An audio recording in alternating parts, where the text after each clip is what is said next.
Живеам за денот да го почувствувам, повторно да слушнам како силно чука вистинско срце во моите гради. Со треперлив глас почна да ни зборува охриѓанецот Александар Димовски, кој нешто повеќе од една година живее со вештачко срце. Оти тоа му било единствениот спас. Александар е еден од 20-тимина пациенти кои чекаат трансплантација на срце. Животот буквално ми зависи од 2 батерии и 5 метри кабел, колку да можам во долгите непроспиени ноќи да одам до тоалет и да се вратам назад во кревет, вели Александар, на кого единствена утеха и звезда водилка му е 5-годишното синче.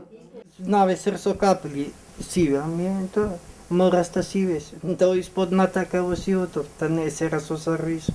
Се нервирам, се секирам, се молам што попрку да се најто натор, да си клам срце, како да сум како туркиве, дете да си го пораснам.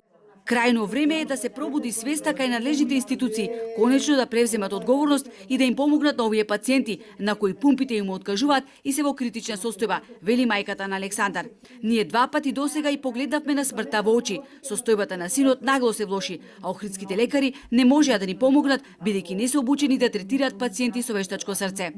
Видовме, не видовме, не ни дадоа ни брза помош, ни ништо да ни помогне така да можеме бе финансиски нешто. И брат му не можеше да издржи, да го зеде, хитно ојдоа.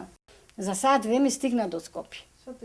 А од Кичево, ко падна во кома, детево моје, до Скопје беше во кома. Пред вратата, докторите го пречека, го зедоа, горе. Сега, каква интервенција му прави, не знам да кажам, али од смрт го спаси. Од смрт го спасија, со 300 подписи, 300 работи, да се подпишеме дали ќе е жив.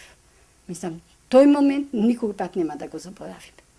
Во меѓувреме, Александар добил силни болки и висока температура, но и покрај потребата од итна хируршка интервенција, никој од лекарите не се нафаќал тоа да го стори, оти тој бил ризичен пациент со вештачко срце.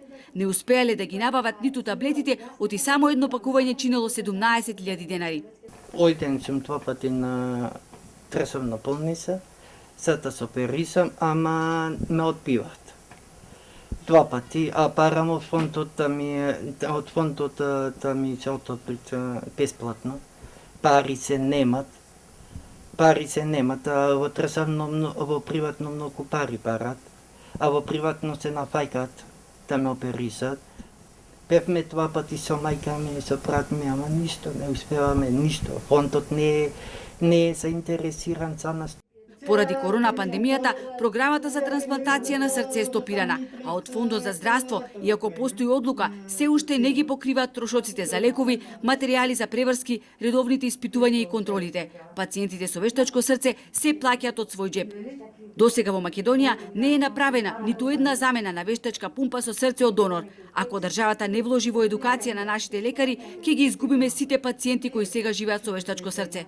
Во време на пандемија починаа 4 пациенти од Сдруженијето Храбро срце. Ја изгубија шансата за живот додека чекаат трансплантација на срце.